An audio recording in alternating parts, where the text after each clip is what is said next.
তুমি নিজের জন্য খুব সুন্দর ঘর বানিয়েছো, মহল বানিয়েছো, আর ঠাকুর ঘর কোথায় কোনা কাঁচা সিঁড়ির নিচে, কোথায় মহারাজ কোনার মধ্যে, কোথায় তিনতলার উপরে রৌদ্রের মধ্যে। নিজে এসিতে ঘুমাচ্ছ আর ঠাকুরের জন্য একটা পাখাও নেই। নিজে রোজ নতুন নতুন কাপড় চেঞ্জ করছো, সুন্দর সুন্দর কাপড় পরছো, আর ঠাকুর সেই নোংরা ময়লা আসনের উপরে বসে আছে। 1 মাস ধরে ঠাকুর একটাই ড্রেস পরে আছে। এরকম করলে চলবে না। নিজে যদি ভালো ভালো কাপড় পরছো, তাহলে ঠাকুরের জন্য সুন্দর সুন্দর পোশাক নিয়ে আসো।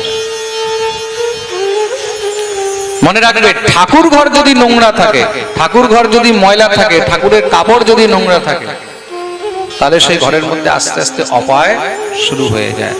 তার জন্য কখনো ঠাকুর ঘরে ঠাকুরের বস্ত্র, ঠাকুরের আসন নোংরা রাখতে নেই। ঠাকুর ঘর কখনো অন্ধকার রাখতে নেই। ঠাকুর ঘরে আলো জ্বালিয়ে রাখা উচিত।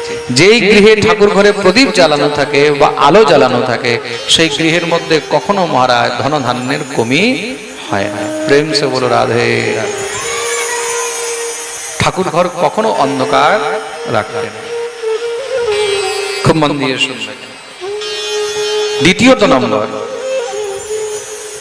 ঠাকুর মন্দিরে বা ঠাকুর ঘরের মধ্যে ঠাকুরকে কখনো মাটিতে রাখতে নেই। কিছু জিনিস আছে যেগুলো কখনো মাটিতে রাখতে নেই।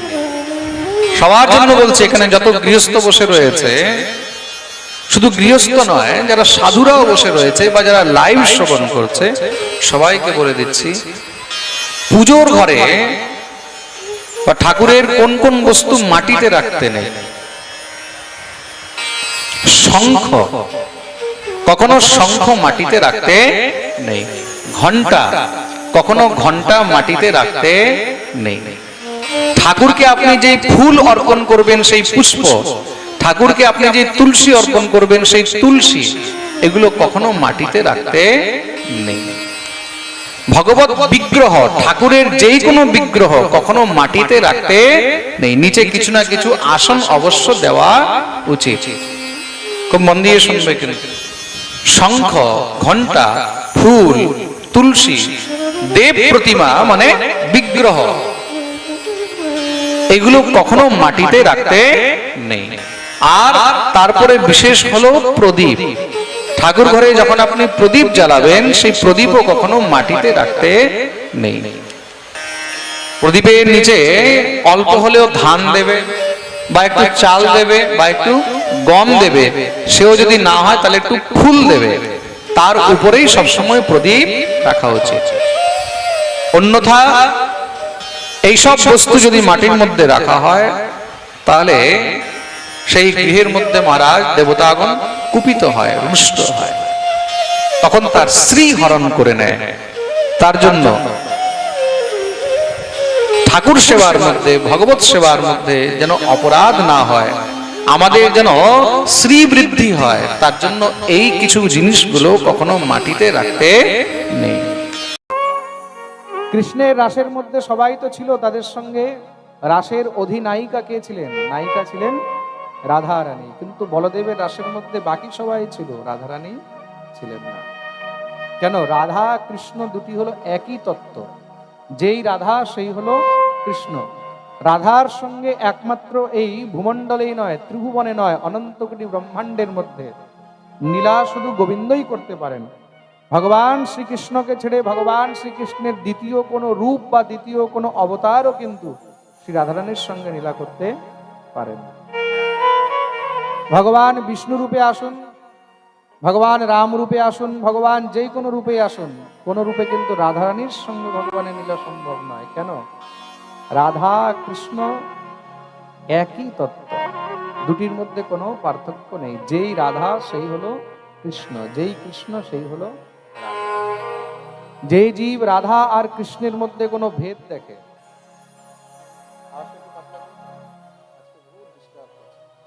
যেই জীব রাধা আর কৃষ্ণের মধ্যে কোনো ভেদ দেখে, তাকে কিন্তু কখনো বৈষ্ণব বলেই মনে করতে নেই। চৈতন্য চরিতামৃতে বলা হয়েছে, তৈছে রাধা কৃষ্ণ একই স্বরূপ, নীলারস আস্বাদিতে ধরে দুই রূপ। রাধারানীর মধ্যে আর গোবিন্দের মধ্যে কোনো পার্থক্য নেই। দেখুন,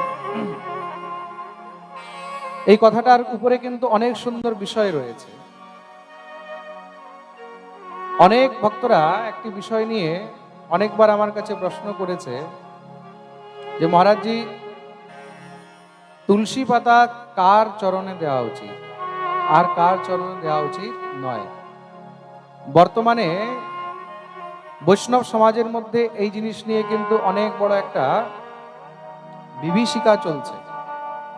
কেউ বলছে রাধারানীর চরণে তুলসী দেওয়া যায়, কেউ বলছে রাধারানীর চরণে তুলসী দেওয়া যায় না। কেউ বলছে লক্ষ্মীর চরণে তুলসী দেওয়া যায়, কেউ বলছে লক্ষ্মীর চরণে তুলসী দেওয়া যায় না, কেউ বলছে অমুকের চরণে দেওয়া যায়, অমুকের চরণে দেওয়া যায় না। এখানে প্রসঙ্গ হলো তুলসী পাতা কার চরণে দেওয়া উচিত। তুলসীকে ভগবানের প্রিয় গোপী, প্রিয় সখী হলেন বৃন্দা। সেই বৃন্দাই এই ভূমণ্ডলের মধ্যে তুলসী রূপ ধারণ করে কিন্তু অবতরিত হয়েছে। খুব মন দিয়ে শুনবে।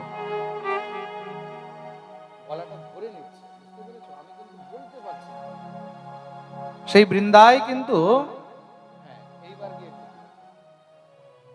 ভগবতী বৃন্দাই কিন্তু এই ভূমণ্ডলের মধ্যে তুলসী রূপ ধারণ করে অবতরিত হয়েছে। শাস্ত্রে বলা রয়েছে, ক্বচিৎ তুলসী কল্যাণী গোবিন্দ চরণ প্রিয়ে। তুলসীকে গোবিন্দের চরণের প্রিয়া, শুধু গোবিন্দেরই প্রিয়া নয়, গোবিন্দের চরণেরও প্রিয়া। শালগ্রাম শিলাকে যদি ঘরের মধ্যে পুজো করো, তাহলে শালগ্রাম শিলাকে তুলসী পাতার উপরে বসানো উচিত। শালগ্রামকে তুলসীর উপরে আসন দিতে হয়, তুলসী রূপী আসন দিয়ে তার উপরে শালগ্রামকে বসাতে হয়। তাতে ভগবতী তুলসী দেবী অত্যন্ত প্রীত হইয়া থাকেন, আর শালগ্রাম অত্যন্ত প্রীত হইয়া থাকেন। তুলসী পাতা একমাত্র ভগবান শ্রী হরিকেই অর্পণ করা যায়। ব্রহ্মা থেকে নিয়ে, শঙ্কর থেকে নিয়ে, ইন্দ্র থেকে নিয়ে, চন্দ্র থেকে নিয়ে তুলসী পাতা অন্য কাউকে অর্পণ করা যায় না। যিনি গোবিন্দের প্রিয়া, তিনি সবার জন্য কি মাতৃস্বরূপা, আর মাতৃস্বরূপা যিনি রয়েছেন তাকে কখনো চরণে অর্পণ করা যায় না। সুতরাং কখনো শ্রী গুরুদেবের চরণেও তুলসী দিতে নেই। সবাইকে বলে দিচ্ছি কিন্তু এখানে যত ভক্তরা রয়েছে, যারা লাইভ শ্রবণ করছে, তাদেরকেও বলে দিচ্ছি, শ্রী গুরুদেবের চরণে কখনো তুলসী অর্পণ করিবে না। খুব মন দিয়ে শুনবে কিন্তু। কেন? আমার গুরুদেবের জন্য কিন্তু তুলসী হলো মাতৃস্বরূপা।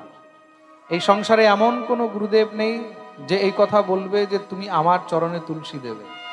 কোন গুরু যদি বলে যে আমার চরণে তুলসী দেবে, তাহলে মনে করবে যে সে নিতান্ত কোনো রাক্ষস, কোনো অসুর।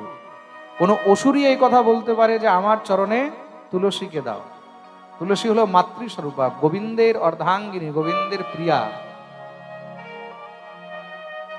প্রিয়াयै কেশবস্য চ। ভগবত প্রিয়া স্বরূপী ভগবতী তুলসীকে কখনো কোনো মনুষ্য মাত্র বা কখনো কোনো অন্যান্য দেব দেবীদেরও চরণে দিতে নেই। দুর্গার চরণে, কালীর চরণেও কিন্তু কখনো তুলসী অর্পণ করিবে না। তুলসী যদি অর্পণ করতে একমাত্র শ্রীহরি এবং শ্রীহরির যে অবতার, তাদের চরণেই কিন্তু তুলসী অর্পণ করা যায়। যেরকম শ্রীরাম, নারায়ণ, শালগ্রাম, ভগবান শ্রীকৃষ্ণ এবং গৌর হরির চরণে তুলসী অর্পণ করা যায়। দ্বিতীয়ত কথা হলো, রাধারানীর চরণে কি তুলসী অর্পণ করা যায় কি করা যায় না? সর্বপ্রথম কিছুক্ষণ আগে আমি একটি কথা বলেছিলাম, রাধারানী আর কৃষ্ণের মধ্যে কোনো ভেদ নেই। দুটি হলো এক প্রাণ দুই দেহ। রাধা কৃষ্ণ একই স্বরূপ। যেখানে তাদের মধ্যে কোনো ভেদ নেই, সেখানে তাদের অর্চনা পদ্ধতির মধ্যেও কোনো ভেদ হবে না। যারা রাধা আর কৃষ্ণের মধ্যে ভেদ দেখে, তারা প্রকৃত রূপে যুগল উপাসক হতে পারে। সুতরাং রাধারানীর চরণেও কিন্তু তুলসী দেওয়া যাবে, আর তুলসী দিতেই হবে। রাধারানীর চরণের অভিলাষী হলেন বৃন্দা। ভগবতী বৃন্দাকে রাধারানীর চরণের অভিলাষী। রাধারানী নিজে বলছেন, গর্গসংহিতায় লেখা রয়েছে, রাধারানী বলছেন যেখানে বৃন্দা নেই, যেখানে বৃন্দা নেই, যেখানে গিরিরাজ নেই, আমি সেখানে থাকতে পারি না। তার মানে বৃন্দা হলো রাধারানীর প্রিয় সখী। যেরকম গোবিন্দের প্রিয় সখী তুলসী, তদ্রূপ শ্রী রাধারানীরও প্রিয় সখী হলেন তুলসী। তার জন্য রাধা গোবিন্দ দুজনার চরণেই কিন্তু তুলসী পত্র দেওয়া যায়।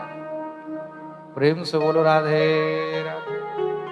সবাই বুঝতে পেরেছে তো ভালো করে? সকালে আজকে যুব সংবাদের মধ্যে এক মাতাজি প্রশ্ন করেছিলেন, মহারাজজি পঞ্চতত্ত্বের মধ্যে কি সবাইকে তুলসী পাতা দেওয়া যায়? কেউ বোধহয় জিজ্ঞাসা করেছিল না, দেখেছিলেন না যুব সংবাদের মধ্যে? পঞ্চতত্ত্ব মানে মহাপ্রভু, নিত্যানন্দ প্রভু, অদ্বৈত প্রভু, শিবাসাচার্য আর গদাধর।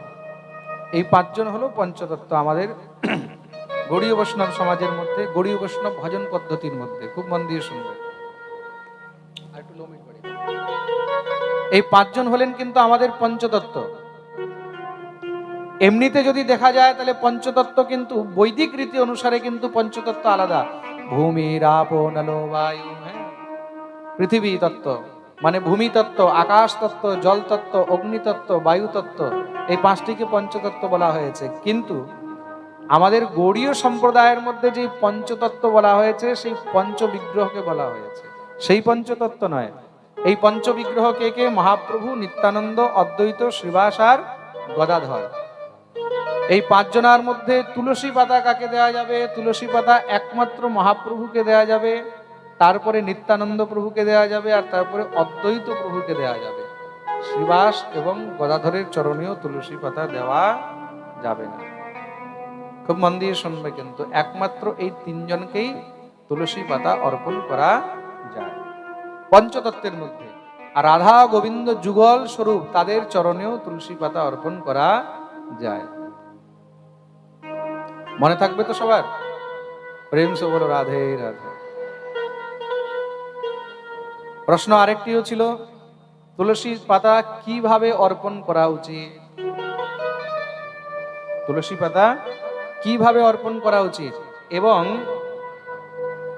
তুলসী পাতা ঠাকুরের চরণে কয়টা দেওয়া উচিত? অনেকের এটাও তো অনেক জিজ্ঞাসা থাকে, মহারাজজি কয়টা করে তুলসী পাতা দেওয়া উচিত?